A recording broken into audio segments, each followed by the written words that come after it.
Abang-abang lihat sini. Iya. Lihat kanan bang. Lihat kanan, oke. Lagi, oke. Oke. Siap. Yuk. Gas. Ya, oke ya. Yuk. Oke mas. Terbang. Ini biarin. Bang.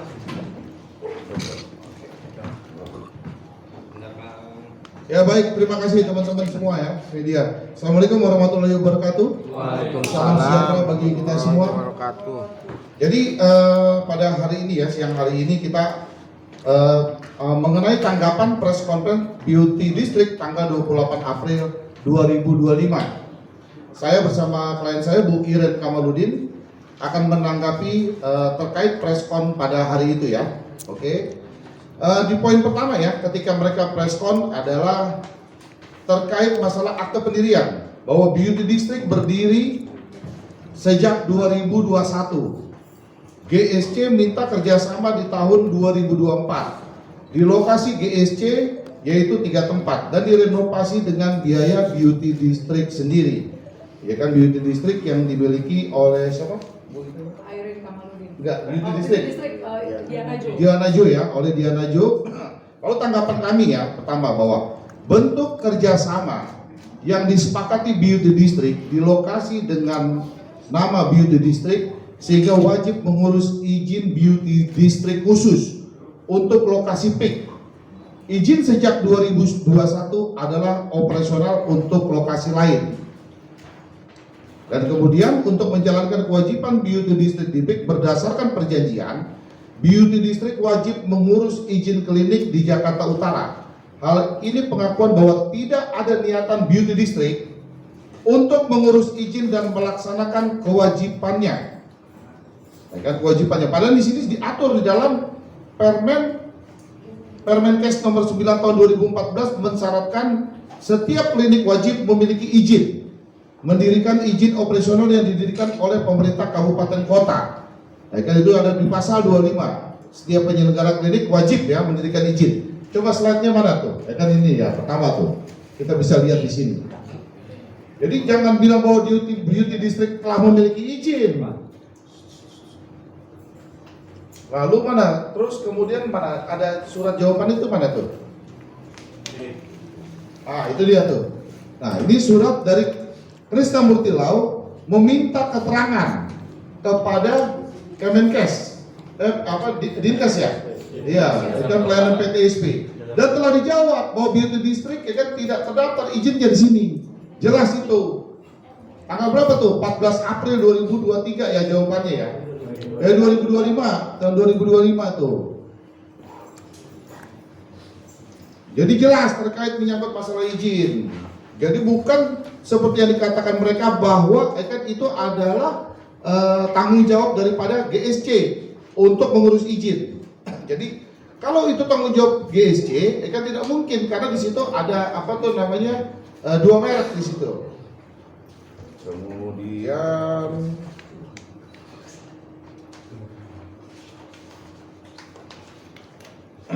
dalam kan kemudian poin 2 lagi ya.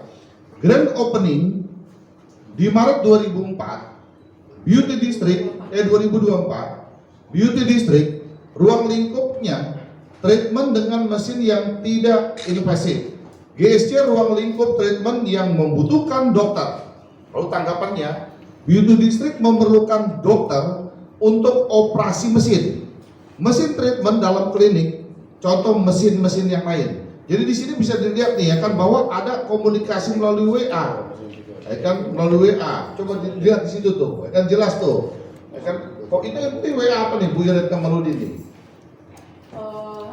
Penjelasan mengenai satu terapis dan satu dokter yang akan masuk. Diana Jo mengatakan akan ada satu terapis dan satu dokter yang akan masuk ke klinik setelah Lebaran.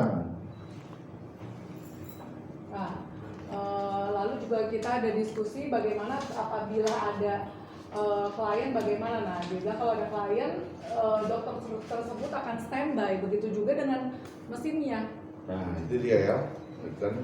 Kemudian poin ketiga ya, ketidaksepahaman terkait seragam. Lalu kami akan tanggapi terkait seragam.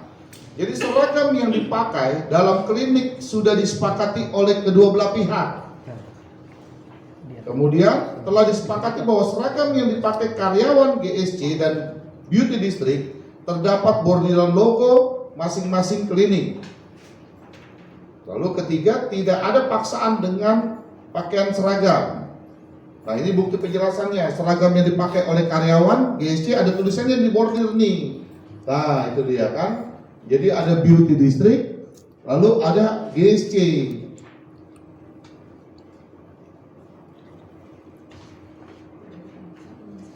Jadi tidak ada pemaksaan ya sama sekali ya.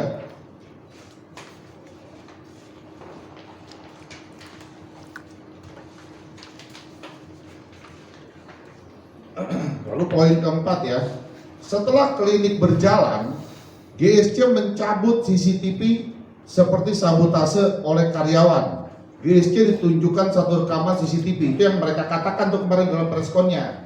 Lalu kami akan tanggapi di sini bahwa pemasangan CCTV tidak pernah ada permintaan izin dari Beauty District kepada GSC. Lalu kemudian pencabutan CCTV dilakukan bukan oleh karyawan GSC. Lalu yang ketiga, jika yang mencabut CCTV adalah karyawan GSC, siapa yang mencabut? Coba buktikan siapa yang mencabut. Apa jabatannya dia di GSC? Lalu yang keempat, pemasangan CCTV tersebut dipasang pada ruangan yang memerlukan pasien untuk membuka pakaiannya, sehingga jika CCTV tersebut dipasang akan melanggar hak privasi pasien. Nah, bukti penjelasan adalah konfirmasi dari kontraktor atas pencabutan CCTV itu. Jelas, jadi bukan karyawan GSC, tapi adalah vendor yang ditunjuk kan untuk melakukan pelepasan, kan pelepasan CCTV.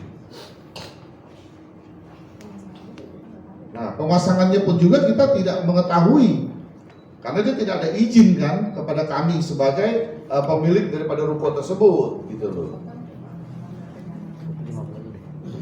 Nanti akan dijelaskan oleh Bu Hiran Kamarudin lebih lanjutnya. Lalu ya, poin kelima. Pada tanggal 23 April 2024 terdapat office bullying yang diduga dilakukan pimpinan GSC yang menimbulkan dampak psikologis dan melarang masuknya GSC. Nah, ini kan merasa seolah-olah bahwa karyawannya Beauty District kan merasa dibullying. Nah, kalau dia merasa dibullying, buktikan dulu dong, kan visum et psikiatrinya seperti apa? Lalu ada nggak keterangan ahli psikologi forensik yang menerangkan bahwa dia tuh adalah terpukul dalam kejadian seperti ini? Ada tidak? Kan gitu loh. Jangan cuma gara-gara cuma ditegur, lu nih begini, misalkan saya tegur ya, jangan gitu dong ya. Yang baik nih kerjanya apa seperti apa itu bullying. Nah, dia bisa buktikan nggak? Yang saya maksud tadi visum et psikiatrinya. Dia harus membuktikan kalau dia itu menderita terhadap kasus ini, gitu loh. Dia menderita bullying nih. Jadi jangan hanya sembarangan dia bilang bullying, bukan begitu. Lalu di sini ada percakapan bukti penjelasan ya, percakapan antara karyawan GSC dengan Rina Beauty District yang tidak kooperatif saat bekerja. Apa tuh penjelasannya di situ tuh? Apa tuh, baca tuh, coba baca tuh, dia mesti dekat tuh. Coba Dimas baca Dim. Kan, nah, seperti itu tuh. Kan itu komunikasinya. Jadi di mana kan jelas tuh bullyingnya ya. Pemberitahuan. Memakai mesin tanggal tertentu karena ada pasien, tetapi mereka menjawabnya kurang informatif ya, seperti antara mau dan tidak mau melakukan. Lalu ya, masuk pada poin 6. Pada tanggal 23 April 2024 juga ada pengangkatan mesin-mesin Beauty District dari ruangan yang diberikan ke BD dan ditempatkan ke gudang tempat sampah. Ditunjukkan foto logo. Jadi kan mereka bilang bahwa itu ditempatkan, dibuang nih ya kan, bahwa kan mereka ditempatkan di tempat sampah, di belakang mesin ada yang copot. Lalu tanggapan dari kami ya, satu, karena ruangan lantai 1 yang digunakan untuk pasien lansia yang tidak dapat naik tangga dan berhubung mesin physical yang dijanjikan oleh Diana Jo tidak ada, maka isi dari ruangan di lantai 1 yang berisi mesin, coil spring, dan barang-barang lain yang sudah dimintakan untuk dipindahkan agar ada ruangan tersebut digunakan untuk perawatan pasien lansia. Lalu kedua, bahwa setelah berkali-kali dimintakan untuk memindahkan mesin dan barang-barang dari ruangan tersebut, pihak Beauty District sama sekali tidak menanggapi permintaan tersebut. Maka setelah diberikan waktu 7 hari untuk mengeluarkan mesin dan barang-barang GSC, memutuskan untuk memindahkan mesin dan barang-barang tersebut, mesin dan barang-barang yang dipindahkan itu. Jadi bukti penjelasannya coba di video atau apa tuh? Itu gambar apa tuh? Tuh, gambar apa tuh? Nah itu dia ya, mesin-mesinnya tuh. Jadi di mana sih tempat sampahnya? Orang ini baru kok, klinik baru berjalan, belum ada limbah sampah dan sebagainya. Nah itu video terkaitnya tuh, bahwa jelas tuh barang-barang mereka tuh dalam keadaan baik, dalam keadaan utuh. Tuh di wrapping ya, Nggak ada tempat sampah, nggak ada. di wrapping, tuh jelas.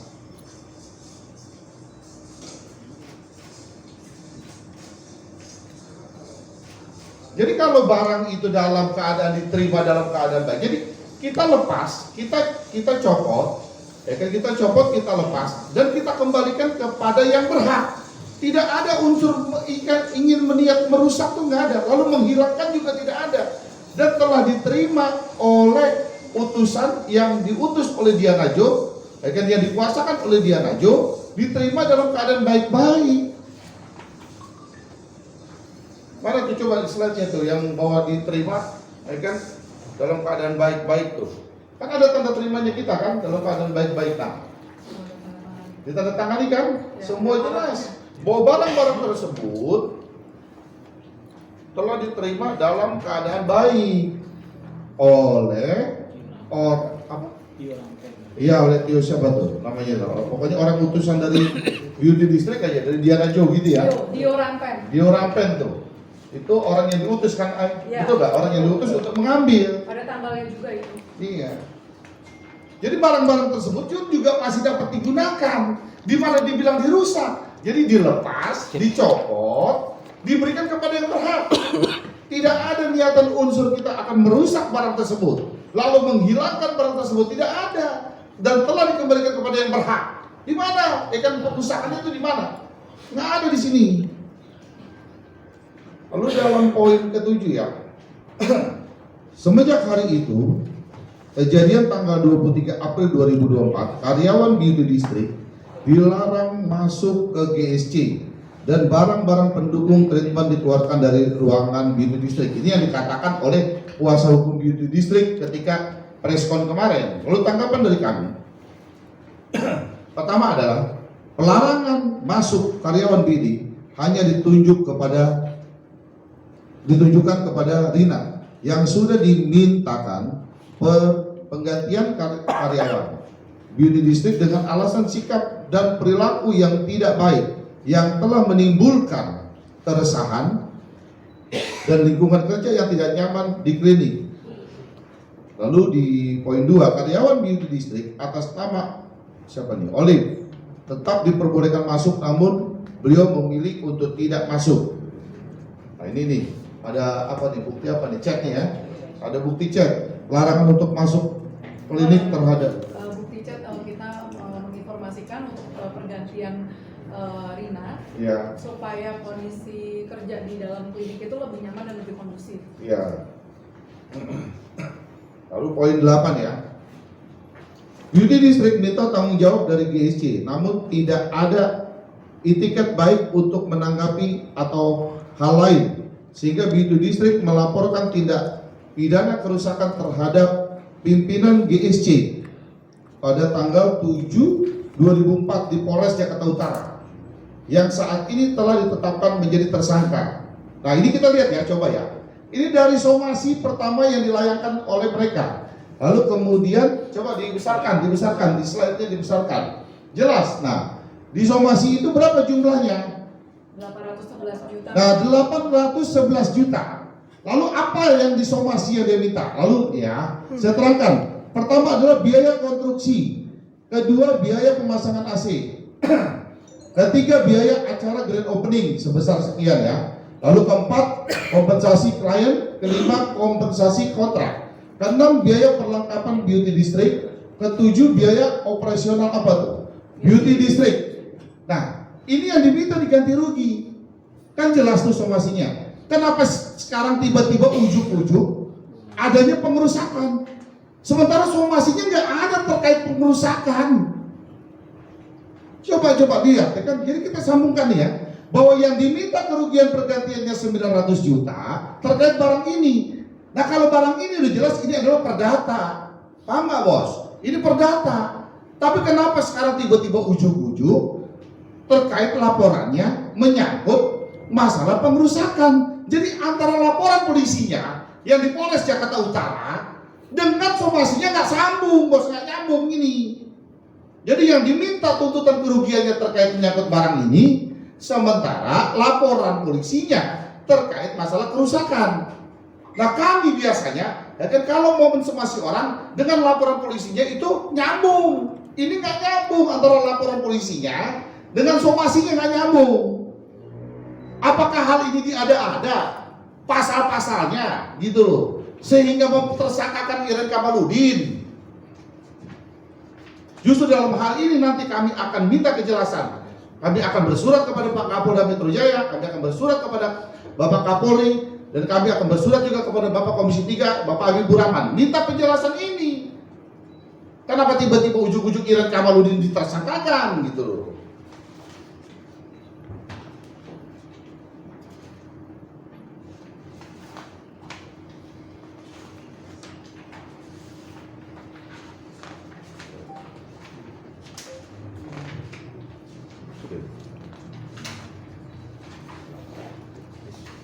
Nah, poin ke-9 ya, larangan GSC bahwa beauty district yang melakukan one prestasi, pengerusakan dan sebagainya merupakan pemutarbalikan fakta.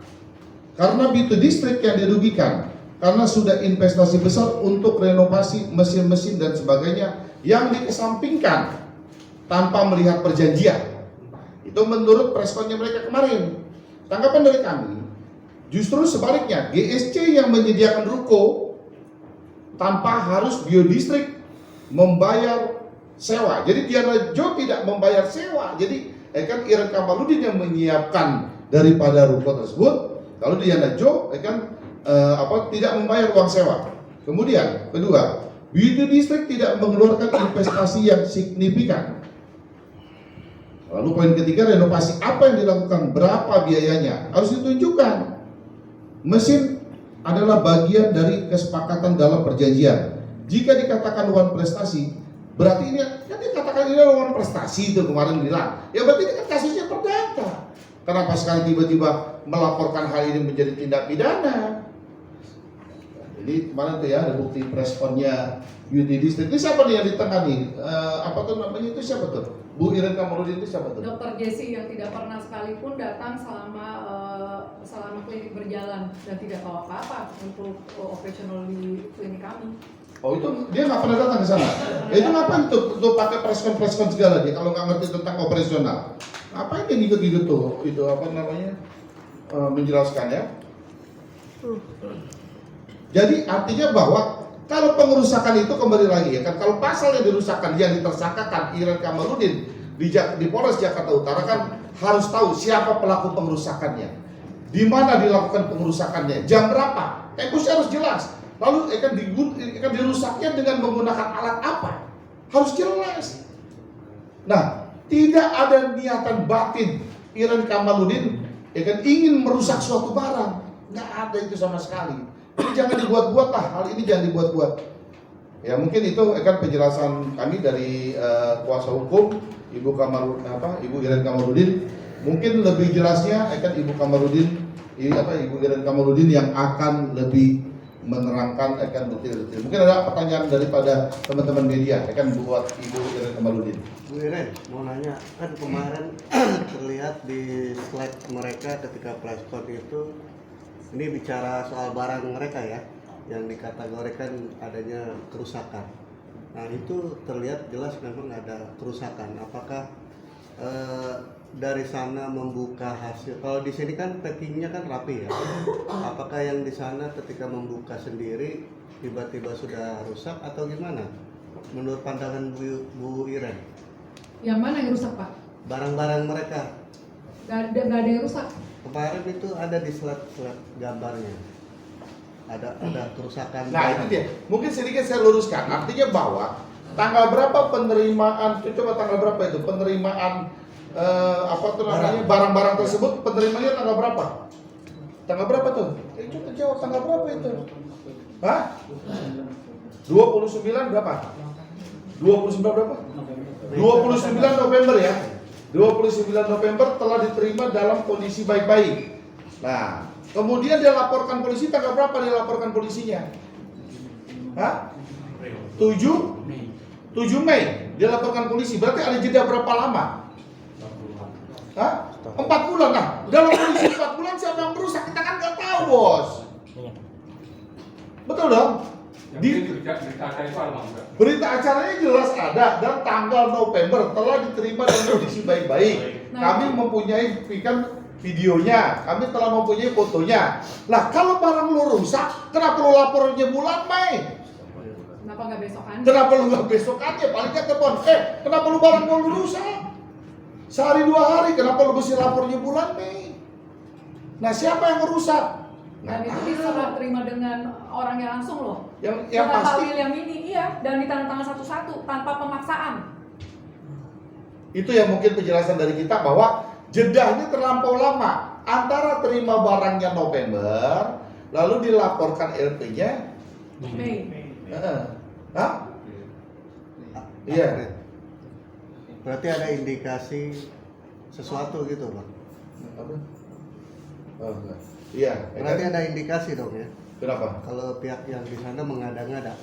Ya, patut diduga. Artinya kenapa patut diduga? Karena November diterimanya dan kami tidak menyerahkan barang itu dalam keadaan rusak. Kenapa? Jelas. Ya kan barang tersebut diterima dengan keadaan baik, videonya lengkap, saksinya pun juga ada. William yang menyerah serah terimanya, ya kan? Lalu jelaskan teman-teman media bisa melihat kok barangnya dalam keadaan baik, di scrap, di apa dan sebagainya. Dan kalau barang itu rusak biasanya orang yang kita utus, misalkan si A kita utus, pasti dia akan telepon bosnya, bos, kenapa? Ini keadaannya begini barangnya, gitu loh. Ini keadaannya begini barangnya, pasti dia tekan telepon, bos, gue udah terima di barangnya. Cuman kenapa? Cuma saya lihat nih, ini ada apa bonyok, ada atau gimana? Ini kan harus lapor bosnya. Pasti bosnya bilang, coba video call. Oh lu jangan terima deh kalau begitu. Nanti gua telepon deh si Iren Kamaludinnya. Kenapa barang gua jadi begini? Ini nggak ada hal-hal seperti itu tuh nggak pernah terjadi gitu. Mbak Iren, artinya Oke, lanjut. ketika jangka waktu pemberian barang itu penyerahan barang ya, bukan pemberian langsung. Penyerahan barang mereka itu sampai proses melapor polisi itu tidak pernah ada kontak dari mereka tentang apa namanya keberatan atau merasa diduga barangnya rusak atau segala. Tidak pernah sama sekali. Tiba-tiba masuk lapor. Mereka tidak pernah komunikasi apapun dengan saya. Dan kalau mereka bilang pernah beritikat baik untuk bicara baik-baik, kapan? Kenapa itikat baik itu dengan somasi? Somasi apakah itikat baik? Saya aja bingung dikasih somasi tahu-tahu seperti itu. Yang bayar renovasi kebanyakan saya. Dia hanya bayar 3 ruangan sebesar 7 meter persegi dan hanya satu sisi. Apakah miliaran? Sementara mereka menggunakannya Memang hanya 3 ruangan, tapi mereka ngakunya renovasi miliaran, beli mesin miliaran. Mana? Invoice-nya mana kalau memang beli mesin? Saya dikasih mesin rongsok. Mesin yang nggak bisa menghasilkan uang di tempat saya. Iya, jadi tolonglah kebenaran aja gitu. Saya sudah berusaha semaksimal mungkin kooperatif, tidak mau berbohong ataupun fitnah. Ya, jadi bisa dilihat dari somasi itu pun acara pesta lah, pesta sudah bareng-bareng dilakukan dan tamu dia banyak sekali, saya diam aja. Iya, terus sekarang minta ganti, minta somasi. Ya kalau mau baik-baik itu seperti saya WA secara baik-baik tidak ditanggapi. Lah kalau somasi itu apakah namanya mau beritikat baik? Saya rasa tidak ya. Saya begitu dapat somasi saya langsung mikir saya harus kerja, anak saya tidak malu dong mamanya ada di penjara tanpa berbuat apa-apa. Ya seperti itu. Jadi ya yang saya sampaikan itu semua kebenaran, fakta yang dengan bukti-bukti yang nyata tanpa saya putar balikan, tanpa saya twist. Bu Yaren, awal mula apa kerjasama dengan Mungkin bisa sedikit cerita. Diana Jo seperti apa sih awal mulanya? Awal mulanya karena ya kami pastinya berawal taunya Diana Jo itu orang baik ya gitu. Jadi ya saya nggak pernah ada curiga apa-apa. Dan saya merasa karena dia katanya sudah mulai dari 2021 kan, dan juga katanya oh iya Cici, dia panggil saya Cici. Oh iya Cici, nanti kalau ada apa-apa saya bantuin. Apa yang dibantu yang ada saya apes banget. Sejak buka klinik ini dengan dia nih kok jadi apa yang mestinya saya pikir saya bisa terbantu malah banyak hal-hal yang menjatuhkan saya. Semua saya kerjakan sendiri, bahkan kami dengan itikat baik memberikan saran tentang izin, malah dibalas dengan somasi, dan kalau nggak dibayar saya mau dipenjarain, bingung kan? Kalau saya mau dipenjarain, orang maksud baik-baik untuk ngasih tahu. Bahkan saya nggak mau dia ada masalah karena saya tahu dia punya klinik juga kan. Jangan sampai dia ada masalah. Saya itikat baik untuk benar-benar lindungin dia lah istilahnya gitu. Ya. Ibu ini kan disomasi dan dituntut mengganti pengerusakan sebesar 800 juta padahal ibu merasa nggak melakukan hal tersebut ya. Nah, langkah buat menepis tudingan tersebut gimana sih kalau dari Bu Yaren sendiri mungkin? Waktu somasi itu datang, ya saya awam hukum, saya nggak tahu apa-apa. Jadi waktu somasi datang ya memang saya bingung.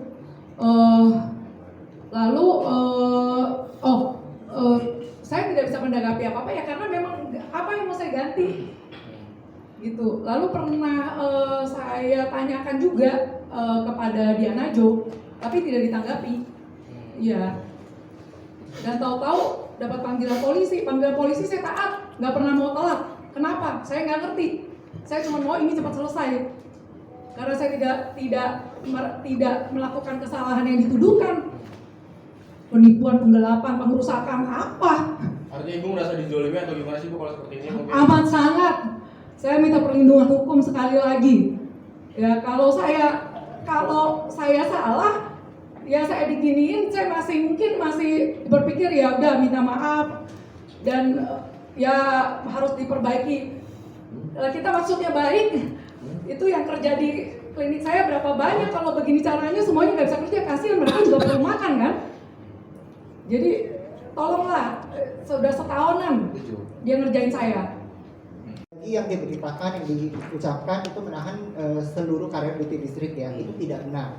Seperti yang tadi di WhatsApp itu hanya satu orang atas nama Rina. Jadi sebelumnya sudah diberitahukan untuk atas nama Rina tidak datang lagi ke klinik Global Skin Inclusive Center. Ya bukan seluruh karyawan beauty district ya.